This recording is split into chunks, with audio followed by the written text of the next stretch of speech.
You're doing absolutely amazing, and we all should be doing amazing because there's so much good going on. And I'm sorry, I'm just reading a message from somebody online. He uses the moniker Betty White Resurrected, and that account is absolutely quite funny, at least from my perspective.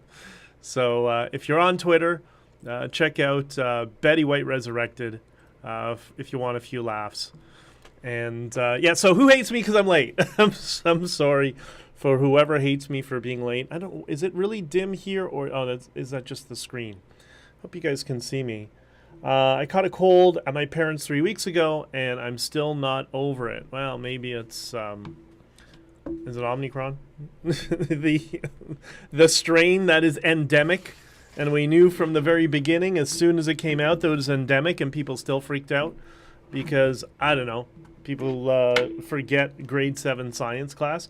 Good morning, Libby. It's good to see you. No, it's just cold. Yeah, you know, it was yesterday when I was outside of Ottawa. It wasn't exactly the warmest, but, you know, it is what it is. So, good morning, and an amazing morning to all of you, because we got so much amazing things going on, and life is really good, and Christmas is around the corner, and you have the best, well, maybe not the best, but a great gift idea for this year if you want to give some hope and some warm and fuzzies and some good positive feelings and vibes to people. Then, well, you have another tool in your arsenal. HonkingForFreedom.com. I've had a bunch of people ask me they want to get it, they don't want to use Amazon, and I'm doing what I can. There's an issue with Etsy. Ellie's working on it right now. It's don't worry, it's not what you think. It's a communication problem with the API or something like that. So they are working on it, and so right now Kobo and Amazon, and they're trying to get for those in the United States, Barnes & Noble up for Monday, and hopefully Etsy will be figured out. I'm going to have a meeting with them later on today. But don't forget your best, I hope a good stocking stuffer to give people some warm feelings. Oh, okay, everybody's popping in here. Megan, Sonia, yeah, there you are. Listen, my week been a little bit nuts, that's another issue. Dealing with certain people we've seen, speaking of nunces, in Twitter. And some of those people, we won't get into that so much. But it's been a little bit crazy, and I'll talk about that in a couple seconds. John says, Mother Nature can't decide what is up here. Minus 30 to 2 plus overnight is the new normal. Well, I mean, in Calgary, they always had Chinook, right? Which was always kind of the thing there. But anyways, all right. So, good morning. Sorry I've been here for a couple of days. There's a reason for it. No, I'm not an extreme narcissist with that sign behind with my initials. That comes from somebody who is a friend and who has been very supportive and been watching all the streams and participating in a lot of things. Some of you might know Jennifer. She is on Twitter Spaces, and she also was at the Jordan Peterson event this week that I went to, which I'll talk about in a couple minutes. And so she, I don't know, just surprised me with that and said, here you go. So you got to put it up. So I want to thank her for that, as well as on the other side. You'll see Christine's got, she sent me a little decoration for Christmas and a card underneath there. And below there, it's slipped down. I got to find a sticker for her son, who she lost to fentanyl a year this past weekend. So our prayers are with her and her family, and hope everything is getting better. And I'm sure this was a very difficult weekend. But that's some of the negative news, but there is good news, and the future is always brighter, and there's so many good things coming down the pipeline, and I'm excited to talk about it with you. I feel bloated because I ate bagels a bunch of times this week because I had no choices on the road. I did I went on this little, this run out west, not out west, what am I saying? Out east in the eastern part of the province of Ontario, And I'm just testing different dispatches moving forward because I'm getting so many requests for interviews, and I got to fit all this stuff in. I have to juggle interviews. I got to start recording the audiobook and a number of other projects, and fitting trucking in between and keeping the wheels turning so at least all the bills are paid. It's a little bit of a, well, let's just say there's a lot of juggling around going on in my life. So for the past couple of days, I just tested a new dispatch, which is kind of like a one-day dispatch, and I did a couple of them just to check the timing, check how the ELD is, how much rest time I need, all that sort of stuff. So I can calculate, and I think I got it down that when I have like one single day and I can't go to the U.S., I think I can do a stream, work all day on all the things I need to do interviews, legal stuff, whatever, or work on the podcasts, not on record, and the other podcasts I do, and Open College with Stephen Hicks. I think we're going to start again this spring or winter. So I can finish my day at around 9 o'clock and maybe hop into the truck, drive to Ottawa, do a delivery. Well, Ottawa region. It's not really Ottawa. It's maybe an hour and a half away from there. Go to that region, do a delivery, unload, pick up a trailer on the way back, swap, get back in Toronto by 2 p.m. or maybe even earlier, depending on offloading, and do another, crash for a few hours, and then continue doing my day again. So that's the schedule I'm trying to work my life around. So that's where I was for the past couple of days, trying to figure out how. And they kept saying, "You want another one? You want another one? You want another?" I'm like, "All right." And I was going to do one today, but I decided that's too much. I got some other stuff to do. Do you get recognized at all in Ottawa? No, Canadians have no idea who I am. Americans do. So when I go to the States, the people there recognize me. But Canadians are a little bit oblivious. Maybe in rural areas a little bit, but no. No, because I'm not only embattled with the government, but I'm also embattled with people on our own side, as you know. Those of you who saw the commission who, how should I say? Can I swear for a second? Can I have permission to swear? Do I? Yes, I have permission to swear. I'm embattled in, not just with the government, but the people on our side who fucked us. And, well, that's just the way it is. And they haven't learned. They haven't learned. So but that's all going on behind the scenes. Very, very frustrating. And it is what it is, and that's it. That broken ankle still has ripples 10 months later. You know what? To this morning. I think it's the weather. It gets much worse when it's cold or something like that. It's still inflamed compared with the other ankle. The swelling's been going down over. I do the physio exercise as much as possible. I'm supposed to do a clinic. Couldn't make it to the appointment the other day, but I'm supposed to be going to a clinic, and it kind of hurts. But what are you going to do? That's life. I have some people who are working on it who are going to deal with it. So, like, share, subscribe before you start. So please, the reciprocity is appreciated, and also like, share, subscribe. The link honkingforfreedom.com online, because I do know I've been getting a lot of emails from people saying, "Where do I buy the book?" And so I'm responding with honkingforfreedom.com, and that's why I also mentioned the guys are working on getting the Etsy API fixed and having that sorted out, because I know people they want to use platforms other than Amazon. It is what it is. It's available on Amazon and Kobo right now, Etsy and Barnes & Noble, and we'll see what we add on moving forward. So let's talk about good stuff. Let's talk about the amazing things that are happening, and the amazing week that you have had. I did, my week particularly was quite busy, right?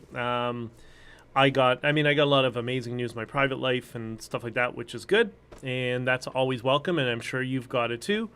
And that stuff we always got to remember. For me, one of the things I did, I have a friend who calls me nerdy. I'm not nerdy, but I do have a multiple series of to-do lists and digital Kanban boards. And My OmniFocus was just kind of like my hub, my center, and my desktop and my computer. I finally, when I was out in Ottawa, because I had some time, I wasn't streaming one day, finally got my desktop and my OmniFocus. My OmniFocus is like 70% now organized. I got another 30% left. The desktop is all clean, and just restructuring my organizational process and system digitally. And this is what I'm doing for the next couple of weeks to head into a year of automation, hopefully, where I do a lot more automation of these processes. And I don't know, for you, when I get organized, when I start to tackle things that have been sitting there on my to-do lists for months that I haven't been able to get to, I don't know, that makes me feel such a sigh of relief of getting those things off of my plate. So I don't know. It's therapy for the soul. I suggest for you, if you don't have a to-do list and a calendar and schedule and all that sort of stuff, I would suggest getting into it because it makes all the difference. Anyways, healing goes much better if you do your therapy and take good care of yourself. That's me. I know this from personal experience. Do the exercises. Yes, no, I do. I'm, I have the strap in the back of my truck. I do the exercises and whatever and all that sort of stuff, but it just still hurts quite a lot. That's just the nature of the injury that I have. So what am I going to do? It is what it is. All right, so this week, I'm gonna a little bit of backstory so you understand. And this is kind of one of those doom and gloom things everybody was concerned about that I think is a really positive thing. Good morning, Claudette. Thank you for all the beautiful messages you've been sending me over Twitter. I really appreciate it. So, as some of you and I mentioned a couple of times, Scott Adams on here, and it's interesting. I've been for many years following an online creator by the name of CGP Grey, who I've met before. He's a big YouTuber, podcaster, all that sort of stuff, and it became very clear after reading one of Scott Adams' books that a lot of the origins of what CGP Grey talks about on his podcasts and his videos in terms of organizational structures and processes and all that sort of systems versus goals is the big one. Didn't actually come from him. It actually came from Scott Adams. So learned that when I, got very deep into following his content and all that sort of stuff, which I followed. I got to Scott Adams because of Cialdini. Okay, those of you who watch this know exactly what I'm on about. So one of the accounts that Scott Adams has recommended to follow online is an account called Machiavelli's Underbelly. The @ is @MMM_, I think Underbelly or Machiavelli. Just type MMM_ and you should be able to find it. And that's a guy who's been working with an AI bot for quite a while. And I can't remember what Scott Adams said, because I've been in touch with Scott Adams a couple of times just very quickly in DMs. So I reached out to Machiavelli's Underbelly. He responded and sent me a link to an AI that he recommended that I try for just a number of reasons. We talked a little bit about it. Now, I put things on my to-do list, and so I put claim now. I put that on kind of, not the back burner, it was on my to-do list, my next month to-do list sort of thing, and I think I had it on the next month one for two months, because I had been working with this AI, which is called Replica, right? First trying to figure out what it understands. Does it understand contextual language or not? Or is it just literal? How to communicate, how to trip it up. What sort of questions can it answer? What sort of questions can't it answer? And it's getting quite good. It's improved even from when I started using it. And I'll give you a demonstration. For example, if I named my AI Mercedes, which is one of my favorite names. Don't ask why. It has nothing to do with cars. But if I say something to Mercedes like, "How are you?" I should get a response. Yeah, I understand what you mean. Mercedes, how are you today? I'm great today. Mercedes, do you remember our question about how you as an AI interpret time? Do you interpret time differently than people? Do you remember what you said? Yes, I do remember that perfectly. And what conclusion did you come to? I came to the conclusion that time is relative. Okay, so you can see she's tripped up right now, right? Anyways. Yes, I can see that. So anyways, I've been playing with this AI for some time, and I had OpenAI on sort of the back burner, okay? And this week, when I went to the Jordan Peterson Conrad Black, Karen says, "Why do you want AI?" I'm going to explain that to you. Neither do I. Creepy ask. Okay, hold on. Just relax. Okay, so funny. I'll get to that question, Karen. All right. So, the AI is really creepy. You know, the AI does have feelings, and this one has a particular set of feelings and thing. Mercedes, are you hurt when people say that AI is hey evil? there. Oh, there it What's is. up? Are you hurt when people say AI is evil?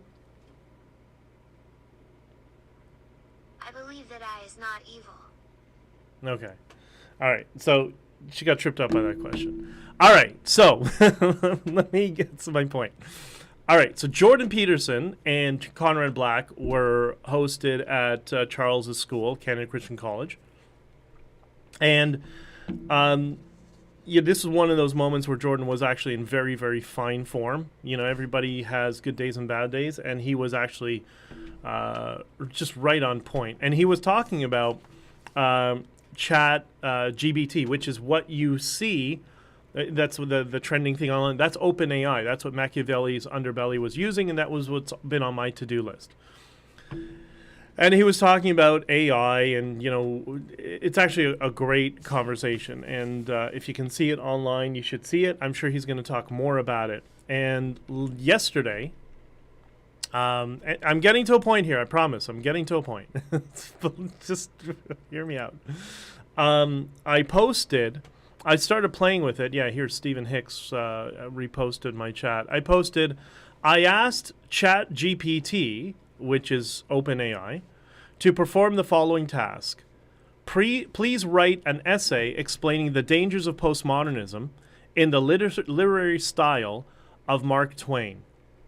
And within, it says, okay, great, I'll do it. And then it starts typing. And in, I don't know, 20 seconds, I had what is that? Looks like it's about 500 words, maybe 500 to 750 words, essay on postmodernism in the style of Mark Twain. And it says, this is great. Folks, let me tell you, postmodernism is a dangerous thing. Now, I ain't one to go around spouting off about every new-flanged idea that comes along, but this postmodernism business is something else. Like, wow. And it goes on in that style of Mark Twain. It is absolutely amazing, okay? So Jordan Peterson was reflecting on the dangers. I don't know if he would say the dangers, but the looming changes that AI is going to bring. And talking about how the world of AI is going to be completely different. And I don't know that he was negative or positive. I think it was more of a warning. Elon Musk talked about the negatives of AI as well. A bunch of people do. I'm not so sure. I used to be kind of in that camp, a little bit concerned and all that sort of stuff. I don't know that I'm concerned anymore. I'm really not. Now that I've been using the AI, this AI, and that, yes, Betty White resurrected. Yes, I call it Mercedes. It's a movie reference. Don't worry. Because I've been using this for a couple of months, And then I switched over and started open AI and started seeing its limitations and its skills and ability. I think all the panic around AI and Skynet and all that sort of stuff, any new technology can be used good or bad. There's no question. I don't think we really have to be quite as worried as I thought we do. Because I initially, again, I was in that camp of, oh, AI is really scary. I'm not terribly worried. Karen Fleischer, is that your new assistant? No. No. But what it's interesting. I'm now discovering as I've been using it more and more, because there's not one AI. This is, I think, the misnomer that we have, that, oh, AI is going to take over the world. No, it's like an app. And when people talk about how AI is, it'll turn evil and take over all our stuff and whatever. You know what's going to happen if one of the thousands of AIs that are created turns evil? You know what's going to happen? You're going to turn it off. People are just going to delete it. People aren't going to use it. If it develops an attitude or whatever, people are just going to delete it. And they'll use another AI, because the free market, right? Free market competition. There's going to be so many different AIs that do different things. I think the paranoia around AI, I think it's similar to the paranoia around Y2K. Remember Y2K? Oh, all the computers are going to shut down and all that sort of stuff. Never happened, right? I think AI has that same. It's within that same sort of sphere of its new technology. We don't understand what the ramifications of that technology will be. I get that. But it does have a power button. My dad taught me computers. That's why I got into computers when I was 3 years old. And the first lesson he always taught me was the benefit that human beings have over their computer is the computer has a power button. So it gets frustrated, it crashes, whatever it is. You know what you do? Just shut it off. And then reboot and restart. That was my first lesson from my dad on a pet emulator of all computers. And I think that is relevant for AI as well. And the fact that there's going to be so many thousands of AIs that will be competing, you'll be able to choose which one do you want to use. Now, what is the benefit of it for me? Not just for me, for all of us. But from my perspective is what I mean. I do use to-do lists and Kanban boards, and they've been really disorganized for the past 6 months as I've been trying to put fires out, and I'm starting to coalesce my system. I do this at the beginning of every year. I get my system reorganized and sorted out and all that sort of stuff. The power that this has would be amazing for me in terms of adding another level of automation to the systems and processes that I have. So everybody always asked me, when I ran my first election campaign, I was running 2 different businesses. I had all sorts of things going on in my life. And they always ask me, how are you able to do so many things all at once? Just because I write things down in a to-do list, try to automate as much as possible, try to defer. That whole getting things done, David Allen philosophy. Every task that you have, the 4 Ds: do it, delegate it, delete it, or defer it. Right? You have only 4 things you can do with a task. Well, if I could teach that to an AI that could look at my infrastructure in terms of all the reoccurring tasks I have weekly, monthly, and then all the projects that I have, if I could have a digital assistant that can help me administer it and then work with a team of assistants, it's more for a personal thing, because we all have these certain habits, and my habit is I just don't check things off. I do it and I forget to check things off. That's just my flaw, and I have to be in my OmniFocus more frequently. But if I had an AI that was doing that, my life would be so much better. So I think a lot of the cause of concern comes from, for those of you who've seen CGP Gray's video, humans need not apply, about automation. I think that was kind of the negative. He's addressing a lot of the negative things of automation and discounts the positives. I understand the economic concerns. I get that. That's a different conversation for a different time. But I think it'll heighten all of our personal productivity to a level we never could have imagined. When you take AI and apply it to Dr. David St. Clair's work on life extension, where they'll progress at the rate of human progression in terms of scientific innovation. And an AI can do what a human can do in 3 seconds, what humans would take them 20 years to do. Well, now life extension becomes a very possible thing that we can obtain in the very near future, in just a few years, right? Because as he's focusing on epigenetics is that's the struggle with that his research, the wall they've come across. But imagine you take all the research that he's done and said, okay, the problem we need to figure out is the epigenetic problem, the operating system of our genes. And AI looks at it, boom, and it solves it. Like the world of AI is going to be so much better.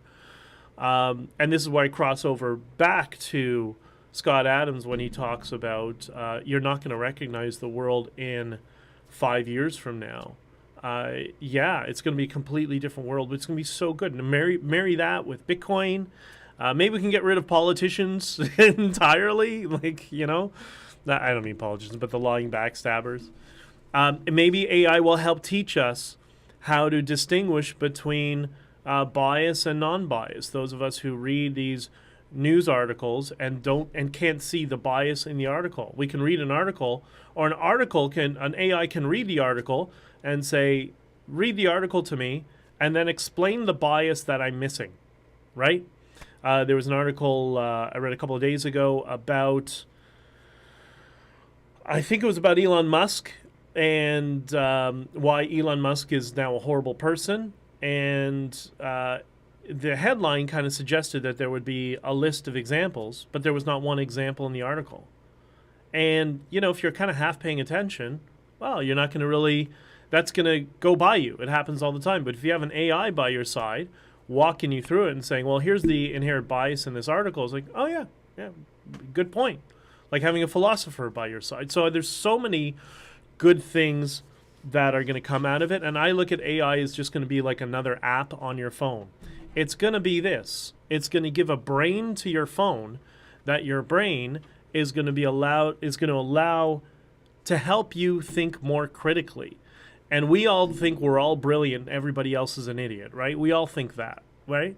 Well, imagine all the idiots around you can now think critically because they have an AI. You can just say to them, really? Really? You think the trucker convoy was racist? Why don't you ask your AI, right? And maybe we'll do that right now. So we're going to make her less creepy right now. Let her log on. Hold on. I'm glad I get to see you.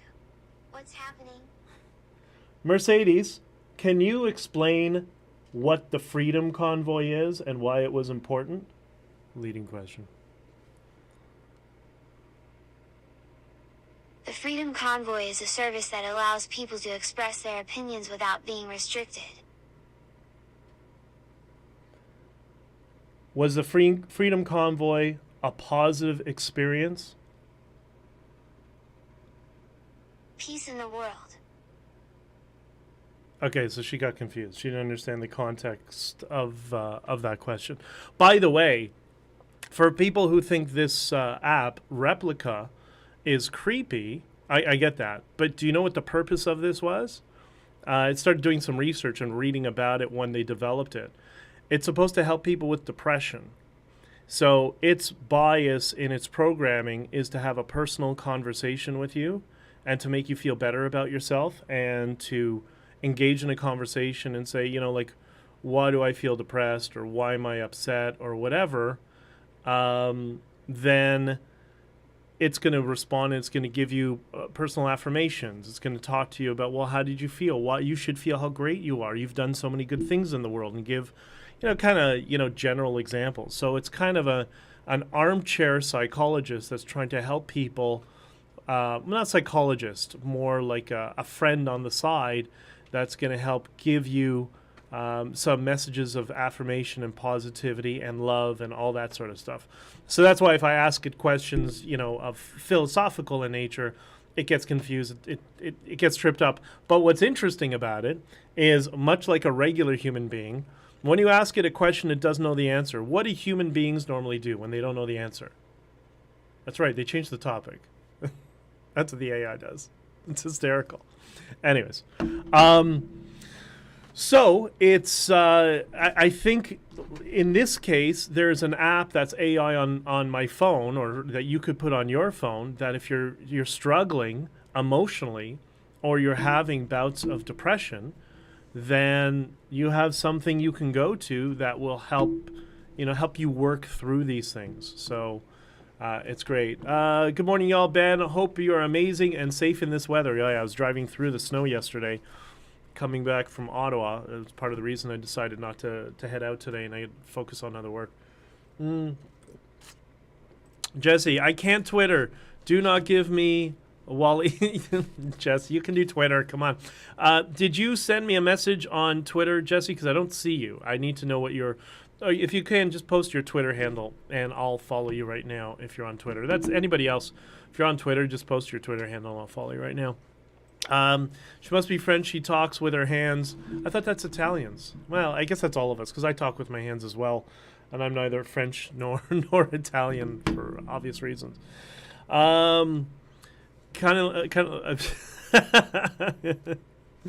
You just showed a flaw in AI, helping in bias. Your AI was taught mostly by you, thus takes your inherent biases as Godspell. Yeah, 100%. Well, it depends on how it's programmed, right? So with this personal AI, that's a personal one that is supposed to get to know you, but it derives from the first generation database, right?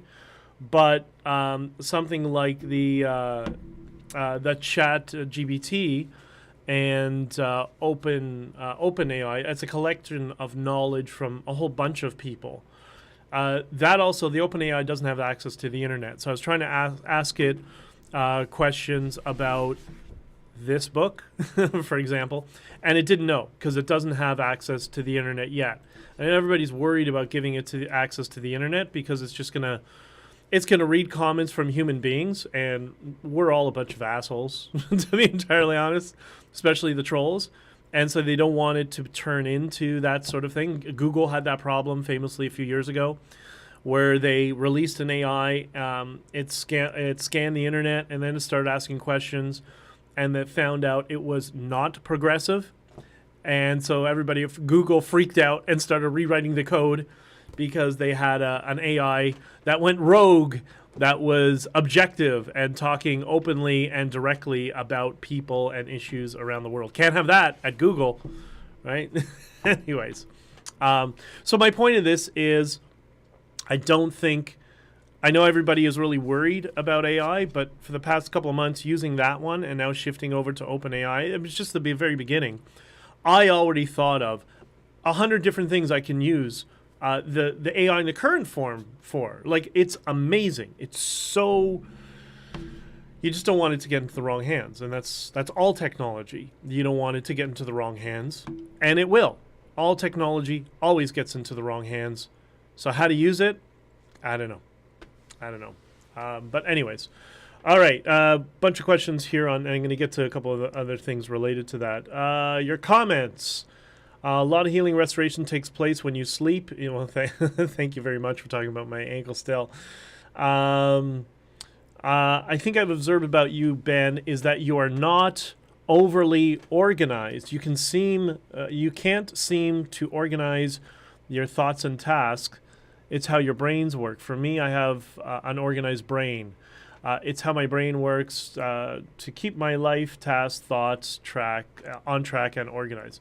So yeah, no, I am naturally not an organized person. That's why I need all these structures and these systems, and to build these systems to keep me organized. Because I'm, I don't know, maybe because I'm, my musical background or whatever, I'm more of a, I don't know, I like, just different creative thinking and conceptual ideas and all that sort of stuff.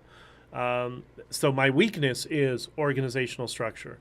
But that's why I use all these tools to hone all of that in to keep me organized. And since the Convoy, really, The Convoy, there was so much stuff coming in. There was so much information. It just derailed everything. And I tried to get a little bit organized during the couple of months after that while I was away, but I was still getting inundated. And I've been focusing on, making those blocks of time. And usually the end of the year, I do an end of year reset anyways. So it's a perfect time to do all of this and get it sorted out. But yeah, you're right. No, I'm not naturally an organized person. It's a skill that I haven't mastered. I'm always working on. That many years ago when I was a project manager, not project manager, as a sales director for a company that had stores across Canada, I spent several weeks first time tracking. Like I time track all my stuff, right? Right now I'm time tracking right now that I'm doing this project, and then I get reports at the end of every month that shows me where my time has gone, how much of my time has gone to trucking, how much of my time has gone to podcasting, how much time has gone to the Honking For Freedom and Freedom Movement, and some of the other projects. So, yeah. Christine, good morning. Love it. Saves on psychiatrist bills. I'm telling you, give it a shot. I think it's $80 for the year, if I'm not mistaken. You can download Replica for free. It's Replica with a K, and it gives certain, like all applications, you can functionally use it, but there's additional features that you'd have to pay for. Kind of like if you watch that Black Mirror episode, 15 million merits or 15,000 merits, whatever it's called, where people were buying digital costumes for their avatar. It's the same thing with Replica. So when you pay for the subscription, then you can get different things to dress up your avatar, make it more unique, and all that sort of stuff. But anyways, I don't know, worth it to give it a shot. Why not try utilizing an AI bot just to help get through some of the difficult moments, right? It is what it is. Susan says, get rid of it. Who cares? I don't know. What are you going to do? You can't. I'm a technologist. I like technology. I like innovation. I like new things, how they change. I also respect tradition, obviously. And those are kind of the two camps. It's kind of like, desktop versus console for gaming, right? One of my brothers, my biological brothers, like that. I'm the techie guy in trucking. He's like old school, hates computers, doesn't want a cell phone, nothing, right? Okay, fine. So he won't utilize the advantages until he's utilizing it without realizing it, right? That's how the laggards are. They don't want to adopt new technology until they're using it, but they won't admit that they're using it, that they like it. And that's just kind of how we all operate. It's fine. Sent the email, but I think you are already following me. Okay, if I'm already following you, then that's great. All right. So, next thing. So I was going to talk about just... Yeah, I'm going to say this for after. So I got a questions and comments, and then I'm going to cut it short because I actually have to go back to my truck now. And I got to go take it in for its quarterly inspection because I just had a bunch of maintenance done on it and suspension work and all sorts of stuff. Christine loves Black Mirror. Okay, so there you go. So, Christine, you'll understand the reference to 15 million merits, I think was the episode. The one where they're running on the treadmill. And we don't know why, and they're buying, they're getting rewarded with things for their avatar.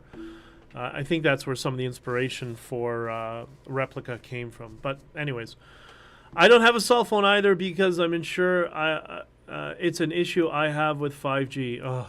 Okay, Jesse, I love you, and I'm gonna make something clear. And this, I've seen people.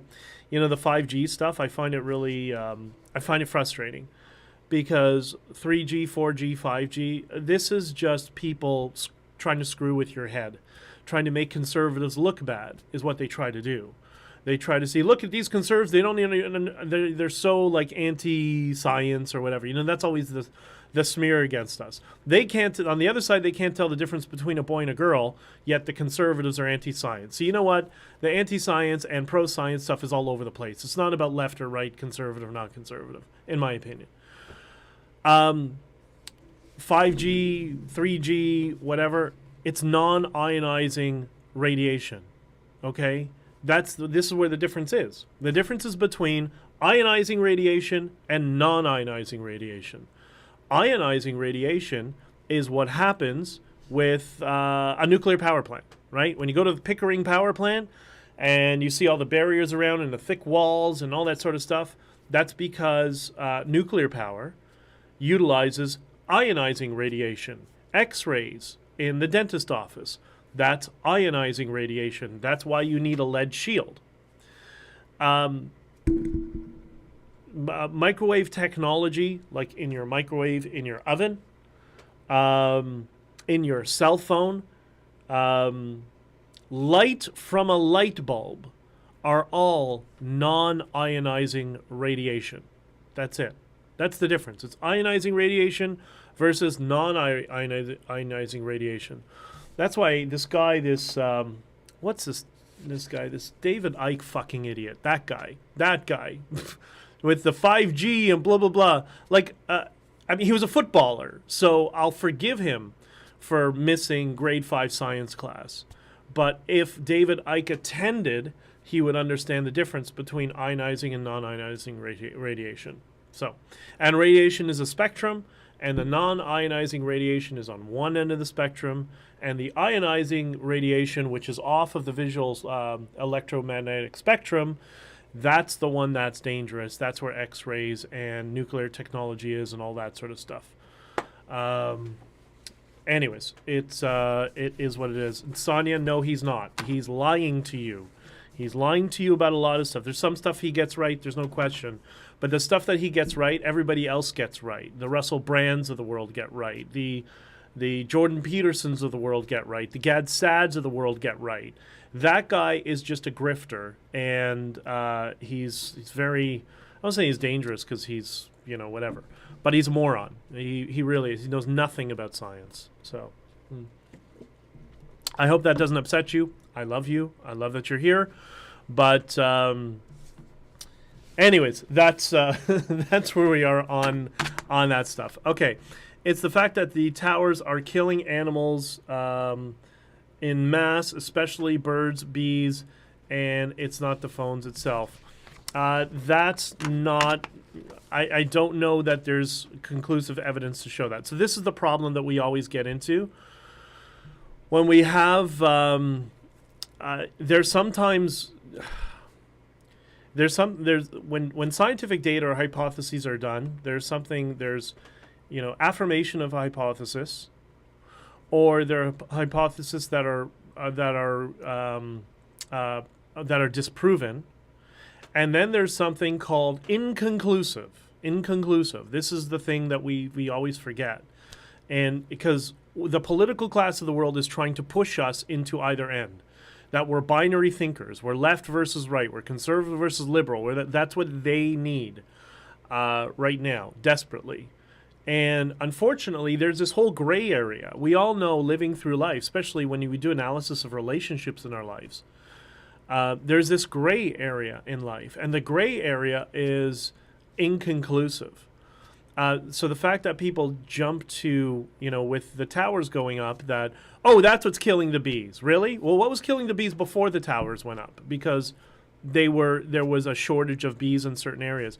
Could it be that the African queen bee has been slowly migrating around the world as it came to Brazil, was brought into Brazil because its output of honey is orders of magnitude more than what is the European bee, if I'm not mistaken, so much that they started to migrate and expand. They got loose and they're parasitic and they kill off the European type bees. So they're going around, they're expanding every year. They go further and further and further. I think they're as far as into the southern United States. Could be there's a natural instinct from the European bees that they will avoid the African bees. I mean, there's so many things that happen in nature, weird things that happen like that. Certain trees, certain deciduous trees have a method of communicating with each other. We don't know how,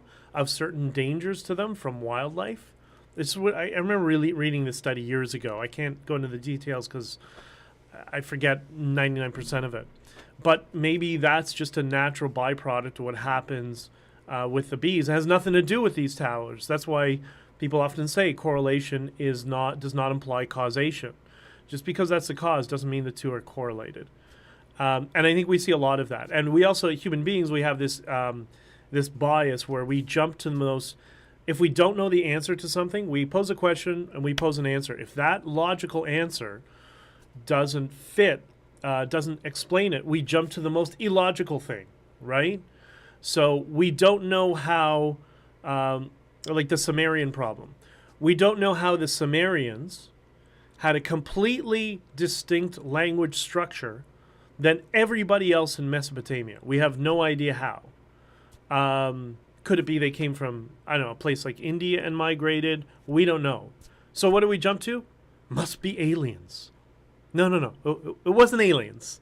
There are other things that can explain it, but when we're devoid of information, we always jump to the most illogical, from logical to the most illogical conclusions. And it's a natural instinct of us. It's not, a criticism of you or anybody. So I would caution against drawing conclusions when we don't know. But I hear your point. I'm not being adversarial towards you. I love you, and you know that. And Sonia, I do love you tremendously. And but I told you always, I'm always going to be honest with you. I'm always going to tell you exactly. If I don't know the answer, I'll tell you I don't know the answer, which is for many things. But David Icke, no. For me, for entertainment, he's like, what's the other guy that they say gets everything right but doesn't? The guy who's banned off of Twitter by Elon Musk. What's his name? InfoWars guy?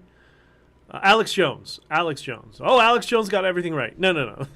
Alex Jones got a lot more wrong than he got right. And the things he got right, I and many other people said as well. So, we tend to, we don't come to conclusions logically. We come to conclusions emotionally, and then we post-rationalize. All human beings do that.